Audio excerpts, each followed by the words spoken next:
বিসমিল্লাহির রহমানির রহিম। আউযু বিল্লাহি মিনাশ শাইতানির রাজিম। আসসালামু আলাইকুম ওয়া রাহমাতুল্লাহ। প্রিয় দর্শক, যারা শুনছেন, যারা দেখছেন, যারা পরবর্তীতে দেখবেন, সকলকে শুভেচ্ছা এবং অভিনন্দন। আশা করি ভালো আছেন।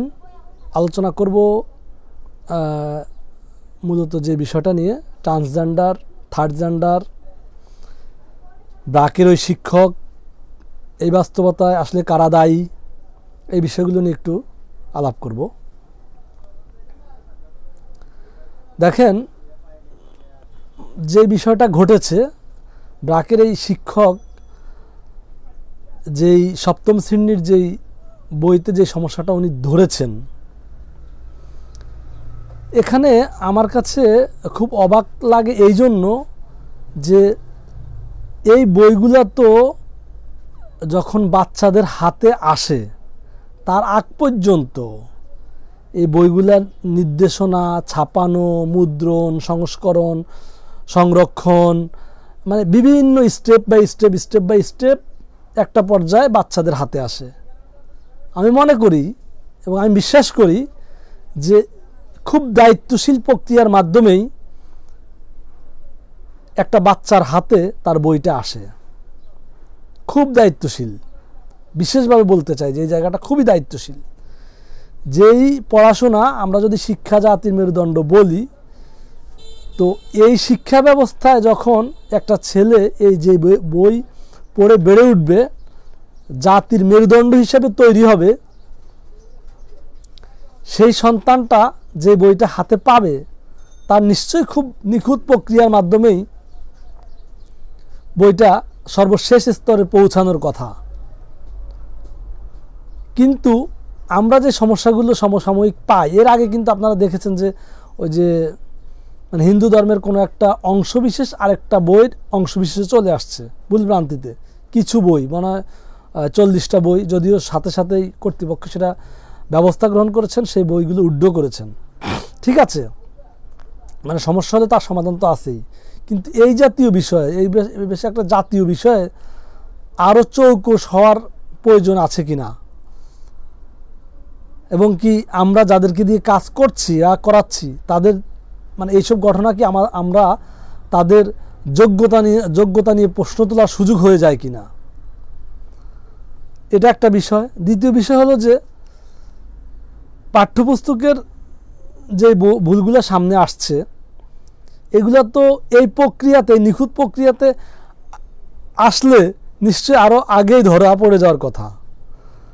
কেন আজকে মানে ব্র্যাক কেন আজ বলির পাঠা হবে, এবং কি এই ওই শিক্ষকই কেন বলির পাঠা হবেন? এখানে ব্র্যাকও বলির পাঠা এই জন্য বলছি, দিন শেষে তো ব্র্যাককেও মানুষ বয়কট করছে, ব্র্যাকের বিভিন্ন পণ্য, বিভিন্ন প্রতিষ্ঠানকে মানুষ বয়কট করছে।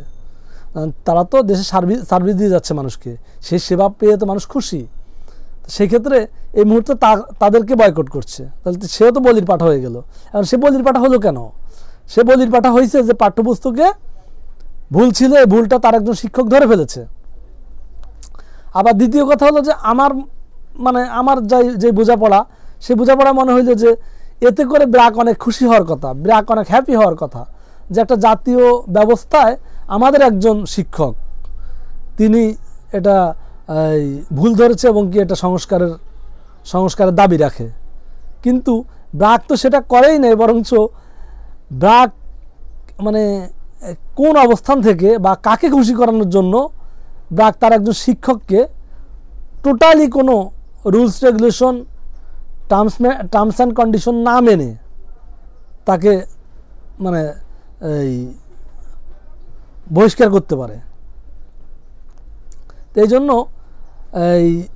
যেই কথা আমার আসলে মূল আলোচনার বিষয়টা, সেটা হলো যে বিশেষ করে শিক্ষা, স্বাস্থ্য, এই জায়গাগুলার ব্যবস্থাপনা যেটা পাবলিক পায়, পাবলিক সার্ভিস পাবলিকের হাতে আসে, মানে আরও নিখুঁত হওয়া জরুরি।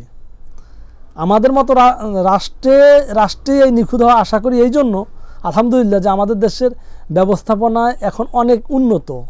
আমরা বলি, আমাদের সরকার বলে, আমরা বলি, জনগণ ভোগ করি, ব্যবস্থাপনাগুলো আগের মতো নয়, যথেষ্ট উন্নত। মানে প্রশাসন চাইলে বাকি এই যেই সেক্টরের সমস্যা সেই সেক্টরের যারা দায়িত্বে থাকেন, দেখভাল করেন বিভিন্ন স্তরে, তারা খুব দায়িত্বশীলতার পরিচয় দিলে, খুব বিচক্ষণ হলে এই ভুলগুলা এড়িয়ে চলা সম্ভব। এতে করে সরকারেরও ইমেজ ক্ষুণ্ণ হয় না, ওই প্রতিষ্ঠানে যারা যে জায়গাগুলো দখল করে আছেন ওনাদেরও অবস্থানটা, ওনাদেরকে আমরা আরও ভালোভাবে মূল্যায়ন করতে পারি, আরও ভালোভাবে গ্রহণযোগ্য করে তুলতে পারি। সর্বশেষ কথা হলো, মানে এই সূক্ষ্ম জায়গাগুলায় আরও নজরদারি বাড়ানো উচিত। এবং কি ব্র্যাকের যে টিচার যে জিনিসটা খুব পরিষ্কার করে দেখালেন, আমরা আমজনতা হিসাবে, শ্রোতা দর্শক হিসাবে, দেশের বিভিন্ন দায়িত্বশীল বিভিন্ন জায়গা থেকে কাজ করা মানুষ হিসেবে আমাদেরকেও খুব ভালো খেয়াল রাখা উচিত। যখন সরকার ভুল করে বা যে পর্যায় থেকে কর্তৃপক্ষ ভুল করলে আমাদেরকে এগুলা ধরিয়ে দিয়ে সংশোধন করিয়ে জিনিসটা সার্ভিস দিতে চেষ্টা করা উচিত। জানি না আপনারা আমার এই আলোচনার সাথে একমত হবেন কিনা। আমি মনে করি যে সমাজের সকল স্তরের মানুষেরই এই ত্রুটি বিচ্যুতি ভুলভ্রান্তিগুলো ধরিয়ে দেওয়া, সংশোধন করিয়ে নেওয়ার ক্ষেত্রে ভূমিকা রাখা চাই। তো ঠিক আছে, ধন্যবাদ প্রিয় দর্শক। এই ব্র্যাক ইস্যু নিয়ে আর আশা করি আলোচনা আর বোধহয় করতে হবে না। যদিও আমি জানি না ছাত্রদের আন্দোলন, শিক্ষার্থীদের আন্দোলন কোন পর্যায়ে আছে এই মুহূর্তে, মানে তাদের যেই দুটো দাবি ছিল সেগুলো মেনে নেওয়া হয়েছে কিনা বা সেগুলো আদৌ মেনে নেওয়া হবে কিনা, এই বিষয়টা আমি এই মুহূর্তে কালকে আমি খুব ফলো আপ করতে পারিনি, এই জন্য জানি না। তো যাই হোক, প্রিয় দর্শক ভালো থাকবেন, নিজ নিজ টাইমলাইনে শেয়ার করুন ভিডিওটা, নিজেরা দেখবেন, শুনবেন, নিজেদের গুরুত্বপূর্ণ মতামত, প্রত্যেকটা দর্শকের মতামত আমার কাছে গুরুত্বপূর্ণ, খুবই গুরুত্বপূর্ণ। এজন্য নিজ নিজ পরামর্শ এবং নিজেদের মতামত জানাবেন। ভালো থাকবেন প্রিয় দর্শক। আসসালামু আলাইকুম রহমতুল্লাহ।